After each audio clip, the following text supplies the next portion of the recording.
Hi guys, welcome to the channel and let's review Bad Boy Billionaires on Netflix. Bad Boy Billionaires is a new docudrama on Netflix, and I think a lot of people are going to watch it not because of the story but because of the controversy that happened before the show hit the air, right? I mean, a couple of these guys in the web series, Vijay Mallya, Nirav Modi, Subrata Roy had filed court cases, defamation lawsuits against Netflix, and that's why a lot of people got interested in what's exactly happening in the show. Now, let me tell you this: I've seen the first two episodes of Nirav Modi and Vijay Mallya, and the show as such has nothing new to offer. A lot of people know about the cases, a lot of people know what happened with Kingfisher Airlines, with Nirav Modi.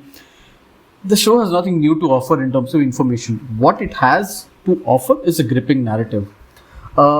When I started watching both the episodes and once I finished it, I was a bit confused about, is the show trying to glamorize the lifestyles of these guys? Because even after all this has happened, we know what has transpired, right? I mean, they continue to be abroad, they get to pay back the money, and they lead these scot-free, carefree lifestyles, even though Nirav Modi is in jail.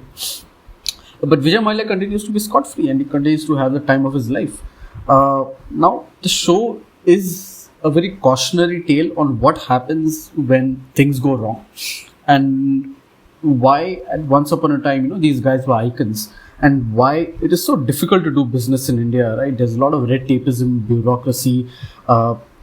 It's just a complex web of so many approvals. It's not easy to do business in India, and taking advantage of all these complexities and the red tapeism, these guys had hoodwinked the system, default on their payments to the banks, and eventually became economic offenders. I mean, these are white collar crimes, but their crimes, even though are non-violent, have violent repercussions. There's this moment in the Vijay Mallya episode where one of the employees of Kingfisher's, I think one of the pilot's wife, commits suicide because he hasn't been paid in 6 months. Whereas at the same time, Vijay Mallya is hosting a birthday party for himself and as Enrique Iglesias, whom he's paid millions of dollars. I mean, the excesses to which people can go and get and become blind in the pursuit of wealth is interesting to see in the show. Out of the two episodes, I really like the one by Nirav Modi because Nirav Modi comes across as a Robin Hood figure, at least to a certain sect of the society. And these are the workers who used to work in his diamond processing plants, polishing plant in Surat and all. As per them, Nirav Modi had set up fantastic facilities within the plants. He was an equal opportunity employer. He had women and men working for him. They had good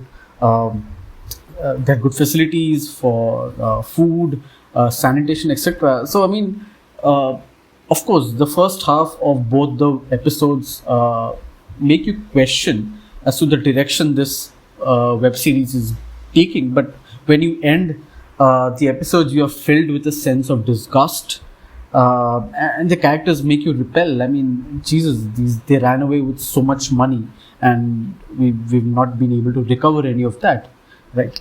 Now, interestingly, why this show is so gripping in its narrative, because it features real life people.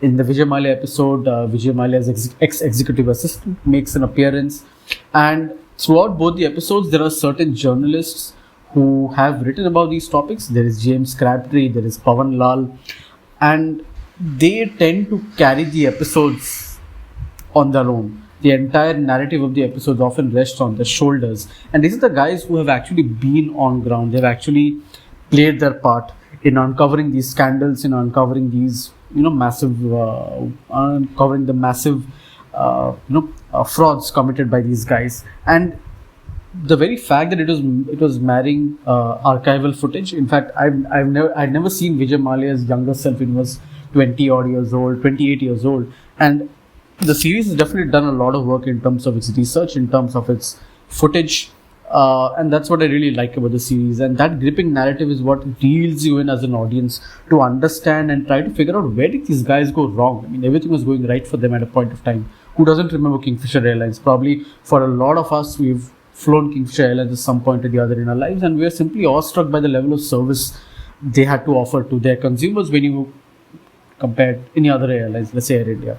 And I think the show, the web series, is a very cautionary tale in terms of, if you rise too fast in business, then there is certainly something that's going wrong. I mean, most likely you're doing a sort of illegal business, or your methods of execution, or or the way you're taking the business is probably not right. There's something ethically wrong in the business model.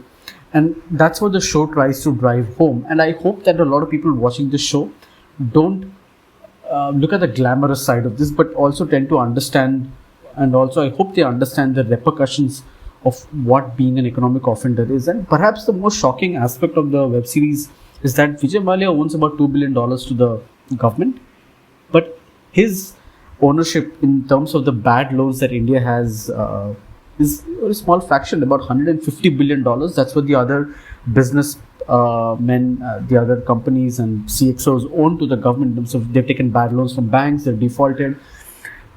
It's just shocking. I mean, probably it's high time that we reform our tax laws, but I mean, that's for a separate discussion. But the web series is so gripping in the way it's shot, it's directed, absolutely beautiful background score, actual real life shots, there are drone shots. It's just amazing to watch. So that's my review of Bad Boy Billionaires. Highly recommend that you go check it out on Netflix. Binge watch it one by one. That's up to you. But each episode is about 50 odd minutes, and it makes for a very nice, quick watch. Very gripping watch, like I've mentioned multiple times before. That's it. Thank you so much for watching. I hope you liked this video and review, and I'll see you in the next video. Cheers.